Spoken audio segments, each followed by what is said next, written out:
자, 여러분 안녕하십니까? 자, 강기영석 세무사입니다. 자, 우리 회계관리 1급 기출문제 풀이 특강. 자, 국내 최초로 자, 제가 진행을 해보겠습니다.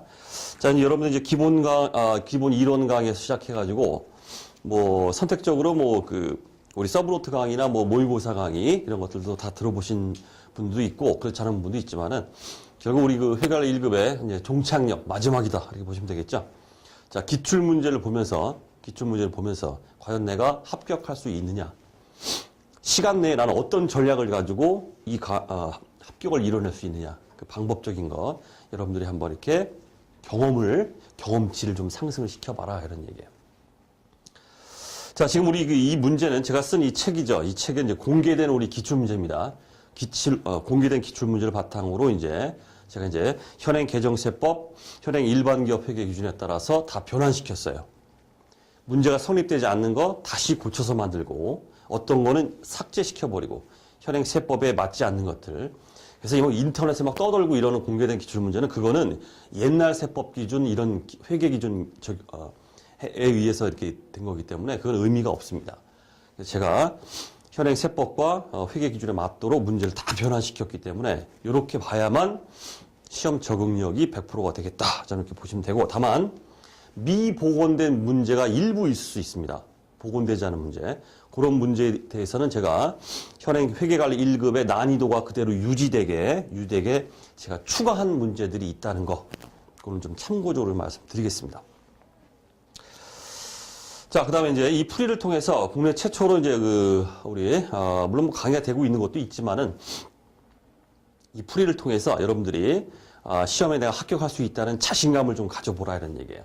우리 실제 이제 연습 문제나 이런 것에 비해서는 조금 난도가 낮게 나온다는 게 일반적인 평이기 때문에 문제 좀 풀어보시면서 합격할 수 있겠구나.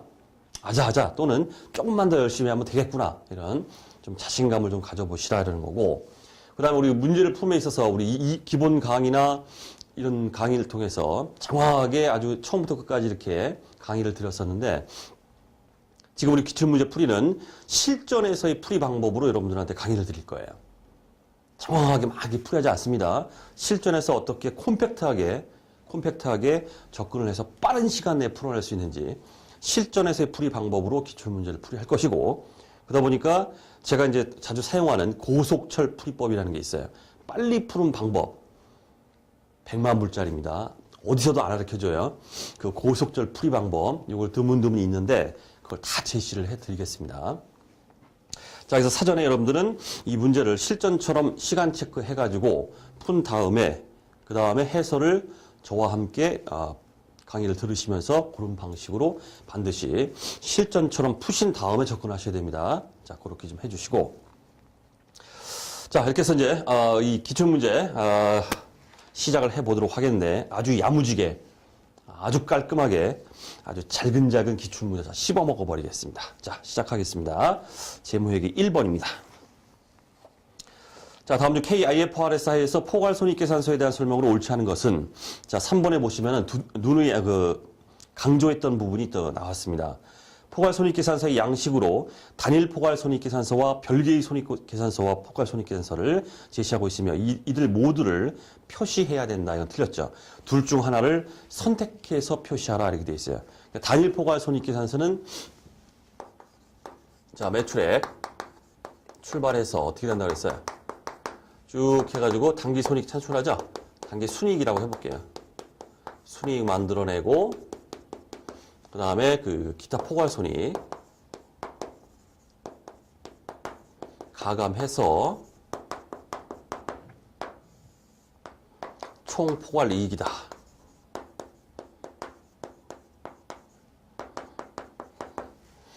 자, 이렇게 하는 게 이제 단일 포괄손익계산서다 그랬습니다. 당기순이익 만들어내고 얘 이제 가감해서 총 포괄이익을 한다. 이렇게 했고 그 다음에 두 개의 보고서를 하는 방법이 있다 그랬죠. 그게 뭐였습니까? 별개의 손익계산서를 제시해라. 어디? 여기까지. 이걸 제시하래요. 이거 하나 제시하고 그 다음에 포괄손익계산서죠. 이 단기순이익을 끌고 갑니다. 그죠? 단기순이익에서 출발해서 기타 포괄손익 가감해서 총포괄이익 요거 하나 구분해서 이렇게 표시해주는 그런 방법 그 중에서 선택하라 이런 얘기예요. 이렇게 표시하든지 끊어가지고 두 개로 표시를 해보든지 둘 중 선택하라 이렇게 되어 있습니다. 모두 표시해야 된다. 틀렸다. 이런 얘기고. 그 다음 2번. 주 3일은 2000X1년 손익계산서에 이자 비용 16만 원을 보고하였으나 만일 주 3일이 현금주의를 채택하였다면 이자 비용이 3만 원만큼 감소하게 된대요. 자, 그럼 여기서 눈치를 딱 챌 게 있죠? 아, 그럼 현금주의에 의한 그 이자 비용이 얼마가 될까요?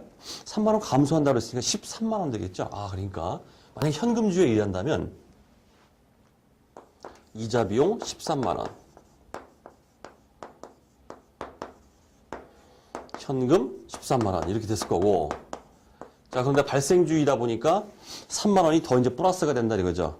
현금주의에 채택한 다음에 이자 비용이 3만 원만큼 감소한다.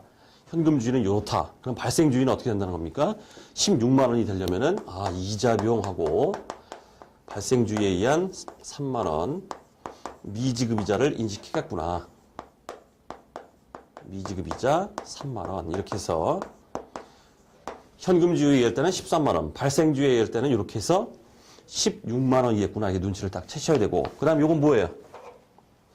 이자 비용 요거 미지급이자 잡혔죠? 요거 단기 발생분입니다. 단기 미지급이자가 3만 원이구나. 자, 이런 얘기예요. 자, 묻는 거는 2000X1년만 미지급이자가 4만 원이라면 기말 미지급이자가 4만 원입니다. 자, 그러면 X1년 초에 재무상태표에 기재되어 있는 미지급이자는 얼마인가? 기초 미지급이자가 얼마냐 이런 뜻이에요. 자, 따라서 자, 기초의 미지급이자 기초 이거에다가 플러스 단기에 발생된 미지급이자죠. 3만 원 얘를 가산하면 얼마가 돼요? 기말 미지급이자 이게 되겠죠? 근데 기말이 얼마래 지금? 기말 미지급이자가 4만 원 이렇게 되어 있습니다. 자, 됐고. 자, 따라서 기초 얼마입니까? 이게 나오죠? 기초 미지급이자는 만 원이다. 퀴즈 같은 문제였습니다. 퀴즈. 자, 3번. 다음은 중소기업 회계처리 특례에 관한 내용이다. 가장 옳지 않은 것은 암기사항입니다. 중소기업 회계처리 특례 9가지인가 10가지가 쫙 열거되어 있었죠? 자, 거기서 아무 때든지 뜬금없이 물을 수 있어요. 이 중소기업 회계처리 특례는 이런 식으로. 자, 1번, 3번, 4번은 이제 우리가 다 봤던 얘기고 2번만 좀 체크를 해보면 자, 정형화된 시장에서 거래되는 파생상품에 대해서도 계약 시점 이후 평가에 관한 회계 처리를 하지 않을 수 있다. 어디가 틀렸습니까? 계약 시점 이후에 평가에 관한 회계 처리를 하지 않을 수 있는 건 어떤 상황이었어요? 시가가 없는 때예요. 시가가 없는 때. 시가가 없는 경우에 이렇게 할 수 있다 이런 얘기지. 정형화된 시장에서 거래된다. 시가가 있는 경우죠. 이런 경우는 안 된다 이런 뜻이에요. 그렇기 때문에 정형화된 시장에서 거래되지 않아서 시가가 없는 그런 파생상품 그런 거에 대해서만 그 계약 시점 이후 평가에 관한 회계 처리를 하지 않을 수 있다. 이렇게 정확하다는 뜻이죠. 자, 2번이 틀렸습니다. 자, 4번. 일반 기업 회계준에서는 자본거래에서 발생한 잉여금, 자본잉여금, 손익거래에서 발생한 잉여금을 이익잉여금을 구분하여 재무상태표에 표시하도록 규정하고 있다. 다음 중 잉여금의 성격이 다른 것은 자, 주는 문제입니다. 이거 틀리면 어떻게 됩니까? 맨 땅에 헤딩하셔야 돼요. 절대 틀리면 안 돼요. 주는 문제. 이런 거 틀리면 맞출 문제 없다. 이런 얘기입니다. 자, 1번 외환차익, 3번에 채무 면제이익, 4번 유형자산 처분이익 다 뭐예요? 단기손익이에요. 단기손익. 2번에 자기주식 처분이익은 자본잉여금입니다. 2번. 5번. 자, 다음 중 재무상태표의 작성 기준에 대한 올바른 설명으로 보기 어려운 것은 자, 3번 보시면 동일 거래처에 대한 채권과 채무가 동시에 존재하는 경우에는 이를 상기하여 표시한다. 참 어마어마하게 뒤끝 장렬하면서 엄청나게 나옵니다. 엄청나게 나와요. 자, 우리 재무상태표 작성 기준 어떻습니까? 자산과 부채는 총액으로 표시한다. 원칙. 상기하여 표시하지 말라. 물론 예외는 있지만 그렇기 때문에 원칙적으로 총액으로 표시해야 된다. 아주 엄청나게 나오는 문구죠. 상기하여 표시한다. 틀린다. 이런 얘기예요. 그다음 6번. 자, 다음 주 2000X1년 12월 31일 재무상태표상 현금 및 현금성 자산으로 분류되지 않는 항목은 가장 핵심 포인트가 되는 건 뭡니까? 취득 당시부터 만기 또는 상환까지 기간이 몇 개월? 3개월. 이게 핵심이에요. 3개월. 자, 1번에 2000X2년 5월 31일에 만기가 도래 예정인 채권이다. 자, 그러면 취득 당시부터 만기가 3개월 이내가 아니죠. 아니죠. 취득은 언제인지 모르겠지만 어쨌든 다음 연도 5월 30일이니까 3개월은 아닙니다. 따라서 이런 채권은 3개월 이내에 도래한 채권이 이제 현금 및 현금성 자산이기 때문에 바로 1번이 틀렸다. 이런 얘기고. 뭐 2번은 12월 2일에 취득하여 이렇게 되어 있기 때문에 취득일로부터 1월 30일, 3월 내죠. 상환 우선주, 현금성 자산 되겠고. 뭐 당좌수표야 뭐 현금이고. 그다음 4번에 환매채 3개월 이내라고 되어 있죠. 따라서 1번이 틀렸다. 이런 얘기고. 그럼 7번. 자, X인은 대손 충당금 기초잔액은 15만 원이며 단기 중 매출 채권 및 대손 상각비와 관련되어 발생한 거래는 다음과 같다. 매출 채권 기말 잔액의 3%를 대손 충당금으로 설정한다고 할 때 단기 손익계산서에 계상될 대손 상각비는 얼마인가? 자, 어마어마하게 이 대손 상각비, 손익계산상의 대손 상각비 이걸 구하는 계산의 문제는 무조건 매년 나온다. 매회 나온다. 이렇게 보시면 되는데, 자, 강의 중에서 강조했지만 어떻게 알아? 회계 처리를 해서 할 수도 있어요. 하지만 어때요? 시간이 걸려요. 어떻게 알아? 고속철. 빨리 푸는 방법. 이거 했었죠? 그냥 집어넣어라 이런 얘기, 계정에. 자, 대손 발생 하나 써주고, 기초 대손 충당금 집어넣어주고, 회수된 거 써주시고, 대손 상각비, 손익계산서죠? 대손 상각비. 이 계정을 반드시 암기하라 하셨습니다. 기말 대손 충당금. 기말 대충 이렇게 할게요. 그래서 땅 집어넣으면은 얼마게 이런 식으로 나온다고 그랬어요? 이런 식으로. 이거 회계 처리하고 있으면 시간 꽤 걸립니다. 이렇게 하면 안 돼요. 땅 집어넣으셔야 됩니다. 이건 필수적으로 머리에 박아두셔야 된다는 말씀드렸습니다. 자, X2년 대손 충당금 기초잔액이 15만 원 주어지고 있죠. 15만 원 넣어주시고. 자, 그럼 자료를 봅니다. 자, 3월 9일에 매출 채권 12만 원에 대해서 회수 불능으로 대손 처리했대요. 대손 발생했죠. 12만 원. 들어가시고. 그 다음 7월 5일 날 X1년에 대손 처리한 매출 채권 중에 8만 원이 회수됐대요. 8만 원. 집어넣어 주세요. 그러니까 기말 대손 충당금은 매출 채권의 3%를 한다고 그랬죠. 매출 채권의 3% 들어가면 됩니다. 자, 매출 채권 잔액이 850입니다. 850에 3% 곱해주시면 25만 5천 원. 됐죠? 이게 얼마예요? 자, 대차 차이에서 14만 5천 원 이렇게 나와야 돼요. 이렇게 푸셔야 돼요. 실전에서는. 어느 세월에 회계 처리하고 있어요. 빨리 풀고서 시간도 없어 죽겠는데 딴 거 빨리 풀어야 되는데. 그죠? 반드시 이렇게 실전에서는 접근을 해 주셔야 된다. 이런 얘기고. 자, 8번. 커피 음료를 제조하는 회사이다. 커피 원재료를 매입하기 위하여 매입 대금 중에 일부를 200만 원, 일부인 200만 원을 12월 23일에 미리 지급했대요. 자, 그럼 탁생활 계정 과목이 계약금 줬구나. 선급금이다. 이런 얘기죠. 게임 끝났어요. 문제 같지도 않죠. 그냥 읽어보죠. 실제 원재료 입고일은 X2년 다음 전도입니다. 1월 11일이고 총 매입 대금은 300만 원일 경우에 12월 23일에 필요한 회계 처리를 옳은 것은, 자, 계약금 지급했기 때문에 선급금 200 잡아주십시오. 4번이죠, 4번. 그런 다음에 잔금 지급할 때 어떻게 됩니까? 차변의 원지로 300 잡고 선급금 200 털어버리고 현금 100만 원 잔금 나갔다. 이렇게 하는 거죠. 자, 기본적인 회계 원리 문제였고. 9번. 다음은 기말재고자산에 포함된 항목으로 짝지어진 것은 단 중소기업 회계 처리 특례는 고려하지 않는다. 자, 기억에 시용 판매를 위해서 고객에게 제공된 상품 중 매입 의사가 표시되지 않은 부분. 자, 시용 판매는 매입 의사가 표시되면은 판매입니다. 매입 의사가 표시되지 않았으면 어때요? 아직 판매된 게 아닙니다. 따라서 내 겁니다. 포함시켜야 돼요. 니은. 위탁 판매 목적으로 반출된 상품 중 수탁자가 현재 보관 중인 부분. 수탁자가 판매해야 판매입니다. 판매하지 않고 수탁자가 가지고 있는 건 내 겁니다. 아직까진. 따라서 포함시켜야 된다. 그 다음 디귿. 장기 할부 조건으로 판매한 상품 인도 시점에 판매돼버린 겁니다. 내 거 아니에요. 포함시키면 안 돼요. 리얼. 목적지 인도 조건, 도착지 인도 조건입니다. 목적지 인도 조건으로 매입한 운송 중인 상품이다. 도착해야 내 겁니다. 아직 도착 안 했죠. 도착 안 했기 때문에 미착된 거, 이거에 대해서는 내 게 아니에요. 포함시키면 안 돼요. 그 다음 미음. 선적지 인도 조건으로 매입한 운송 중인 상품. 선적되는 순간 뭡니까? 내 겁니다. 따라서 운송 중에 있어도 내 거예요. 포함시켜야 된다. 자, 우리 재고자산 포함 항목 결정의 기본적인 사항입니다. 포함시키면 안 되고 기역, 니은, 미음 이렇게 포함시키면 되겠네요. 10번.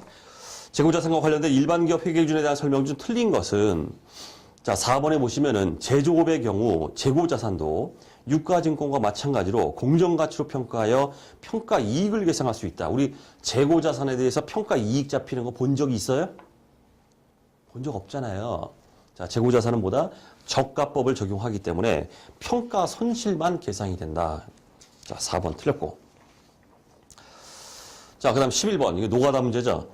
자, X1년 중에 재고자산 거래 내역은 다음과 같다. 다음 자료를 바탕으로 선입선출법하에 매출 원가를 구하면 얼마인가? 단 회사는 실사법, 실지재고조사법에 의해서 수량을 기록한다. 이렇게 돼 있어요.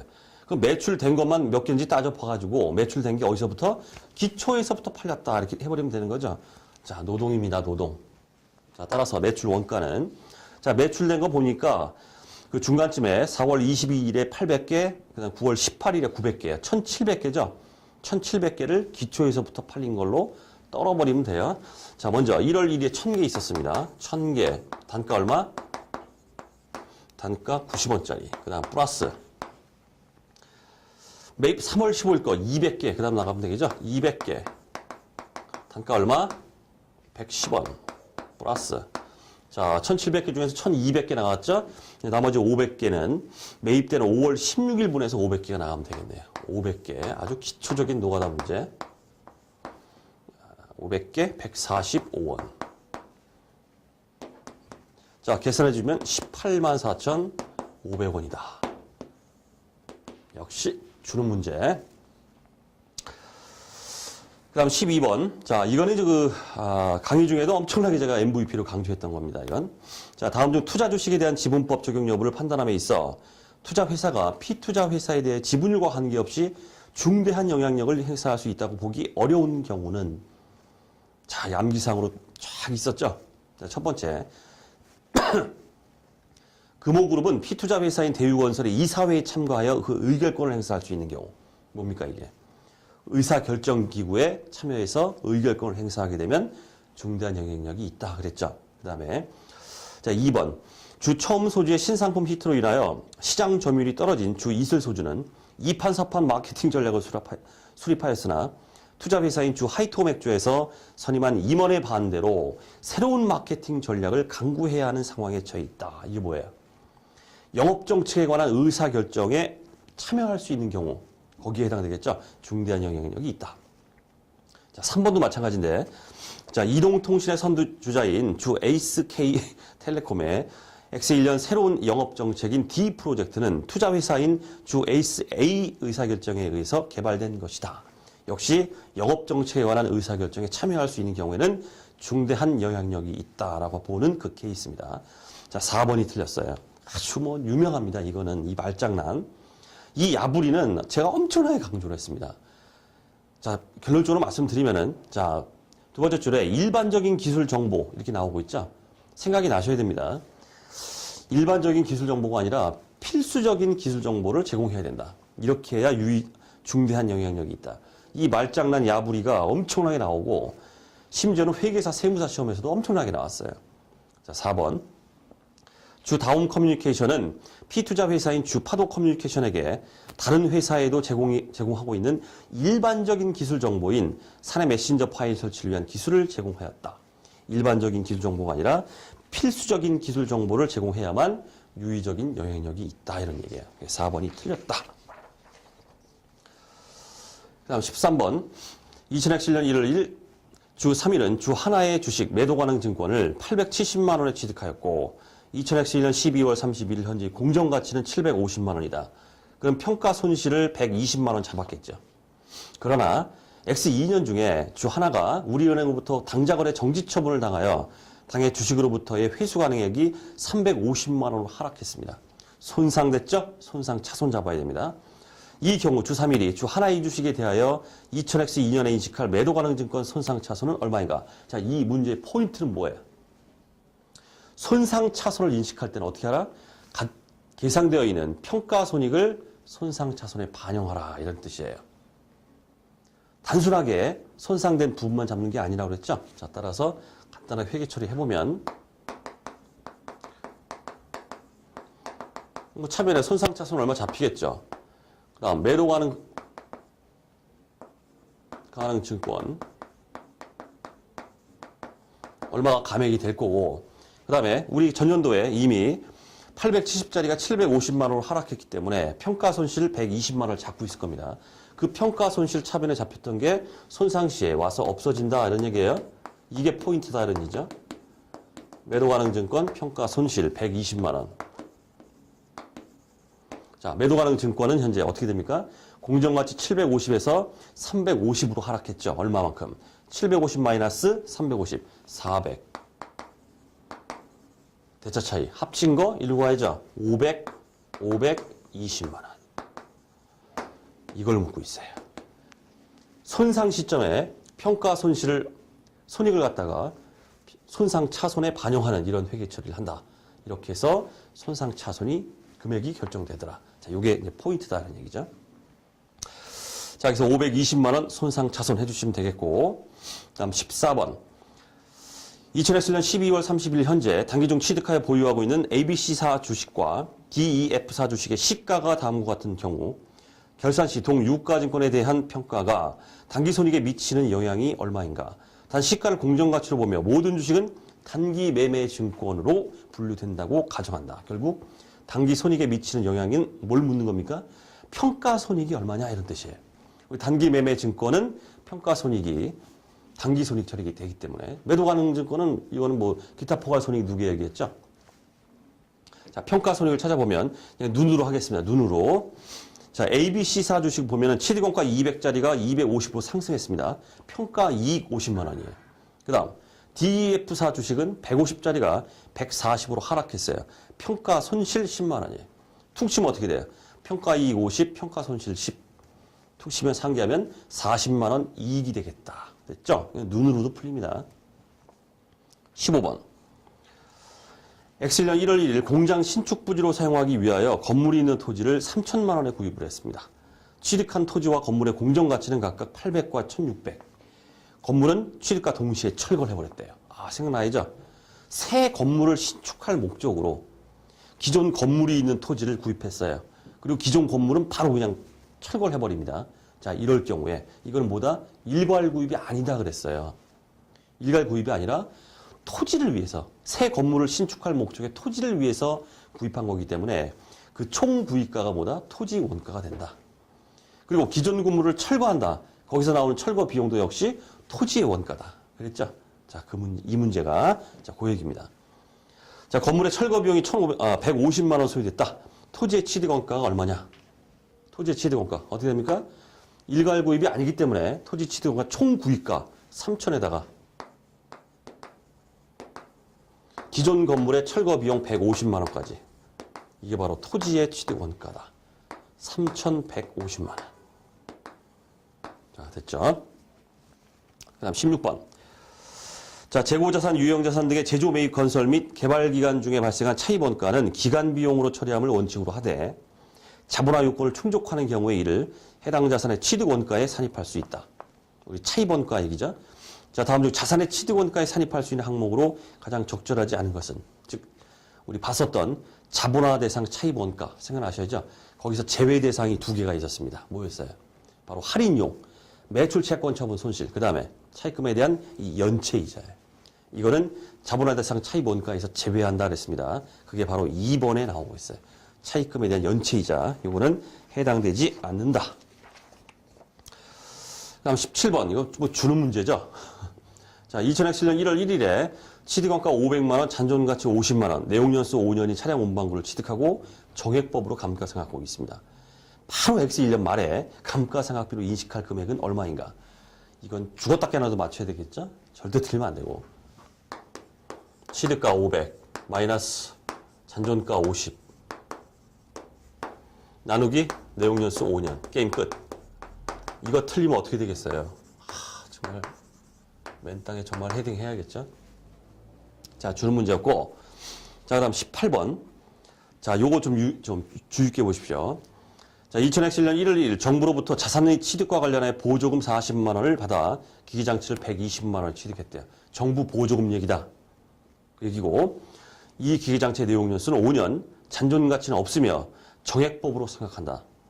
이전 X3년 1월 1일 이 기계장치를 65만 원에 매각을 했습니다. 관련된 처분 손익은 얼마인가? 자, 우리 기본 강의에서 취득 시점부터 해서 감가상각 시 처분 시까지 회계 처리가 아마 주마등처럼 머리에 싹 스쳐갈 거예요. 자, 제가 말씀드리고 싶은 거는 그렇게 회계 처리를 해서 푸셔도 돼요. 풀이를 회계 처리는 제가 해설에도 해놨어요. 하지만 실전에서는 그렇게 풀면 안 돼요. 시간이 걸리기 때문에. 자, 또 하나 나옵니다. 자, 100만 불짜리. 어디서도 말 안 해줘요.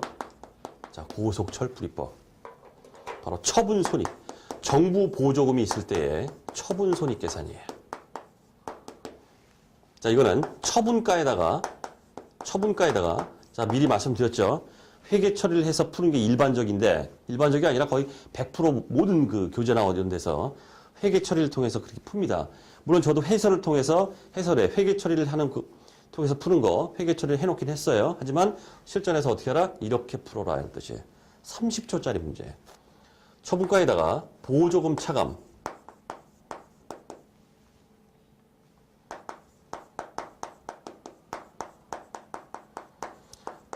처분가에다가 보조금 차감 장부가, 보조금 차감 기준 장부가를 무조건 빼주세요. 그럼 그게 처분 손익이에요. 100%. 물론 뭐 전제 조건은 이게 정액법 상각이라는 전제 조건이 있지만은 어쨌든 100%다 정액법 상각한다 이렇게 나오기 때문에 30조짜리 문제로 끝나버리는 문제다. 그런 얘기입니다. 자, 보조금 차감 기준 장부가는 뭐냐? 이것만 설명해 드리면 되겠죠? 자, 지금 기계장치가 120만 원 취득원가예요. 근데 이 중에서 보조금이 얼마입니까? 40만 원이죠? 120만 원에서 보조금 40만 원 빼세요. 그럼 80만 원 나오죠? 80만 원을 기준으로 장부가를 구하라 이런 뜻이에요. 자, 그럼 들어갑니다. 자, 들어가면 자, 처분가 65만 원 마이너스 80만 원을 기준으로 해서 지금 2년 동안 생각됐죠? X1년, X2년, 2년 생각됐습니다. 그럼 2년치 상각비 빼버리면은 장부가죠. 자, 따라서 80만 원에다가 마이너스 2년치 상각비를 빼버리시면 됩니다. 80만 원 곱하기 5년 중에 2년 지나갔기 때문에 5분의 2. 80만 원에서 2년치 감가상각비, 그죠? 빼버리면 보조금 차감 기준 장부가가 나옵니다. 자, 이거 계산해 보세요. 계산해 보시면 17만 원 플러스 나와요. 플러스면 이익이에요. 마이너스면 손실. 끝났어요. 됐습니까? 실전에서는 이렇게 풀어야 됩니다. 다음 19번. 자, 일반기업 회계 기준에 의할 경우 내부적으로 창출된 무형자산이 자, 그렇게 이제 말이 쭉 나오고 있는데 입 아프지만 읽어보죠. 인식 기준에 부합하는지를 평가하기 위하여 무형자산의 창출 과정을 연구 단계와 개발 단계로 구분하고 개발 단계에서 발생한 지출을 일정 요건을 충족하는 경우에 하나의 무형자산으로 인식할 수 있으며 그 외의 경우는 단기 비용으로 처리하도록 규정하고 있다. 다음 중 개발 단계에서 발생한 지출을 무형자산으로 계상하기 위해 반드시 필요한 조건으로 보기 어려운 것은 자, 우리 무형자산 자산 계상 요건이라는 게 있었죠. 키워드 중심으로 제가 딱딱 짚어드렸습니다. 그죠? 자산 계상 요건에 해당하지 않는 걸 골라라 이런 뜻이에요. 어떻게 써요 이거? 암기사항이에요. 눈팅 자주 안 해봤다. 암기 안 해놨다. 그럼 못 푸는 거예요. 어쩔 수 없습니다. 자, 1번 키워드 말씀드렸던 기술적 실현 가능성 딱 보이죠? 1번 계상 요건에 있었습니다. 자, 두 번째 미래 경제적 효익 보이죠? 2번에 그다음 3번 신뢰성 신뢰적인 측정 관련 지출을 신뢰성 있게 구분하여 측정할 수 있다. 그 나오고 있습니다. 그 다음 4번 무형자산을 사용하여 개발된 시제품의 판매로 인한 매출이 발생하고 있어야 한다. 규정 자체에 없어요. 자산 계상 요건에 이게 없어요. 그럼 이게 아니라는 거예요. 암기사항이었습니다. 4번이 되겠고 다음 20번 자, 2000X1년 설립된 벤처회사로 X1년 지출한 금액은 다음과 같다. 다음 자료를 기초로 할 경우 X1년의 손익계산서상 비용으로 인식해야 할 금액은 얼마인가? 딱 보니까 연구 단계, 개발 단계 나오는 거 보니까 뭐예요? 무형자산이죠? 아, 떠오르는 거. 자, 비용은 세 가지가 있겠구나. 내 머릿속에 내가 공부한 바에 의하면 착 주마등처럼 싹 스쳐가죠? 아, 연구비. 연구 단계에서 발생한 연구비가 있을 것이고 그 다음 또 하나 개발 단계에서 발생했는데 자산 계상 요건을 충족하지 못해서 비용화되는 거. 아, 경상개발기가 있겠구나. 그 다음, 개발 단계에서 발생해서 자산 계상 요건을 충족했어요. 무형자산이 됐죠? 그 무형자산에 대한 상각비가 또 있겠구나. 가장 여러분들이 놓치기 쉬운 게 뭡니까? 이거예요. 얘는 계산해 놓고서 얘를 빠뜨려요. 무형자산 상각비 계산해줘야죠. 단기 비용입니다. 자, 세 가지로 보시면 되겠네요. 자, 기억에 연구 단계에서 발생한 지출, 바로 연구비 20만 원.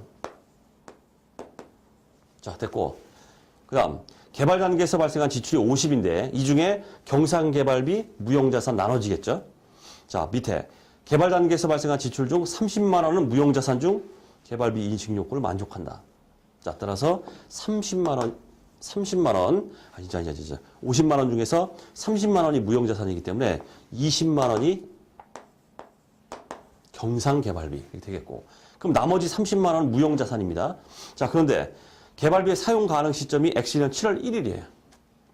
사용 가능 시점부터 상각이 들어갑니다. 자, 그럼 무형자산 30만 원에 대해서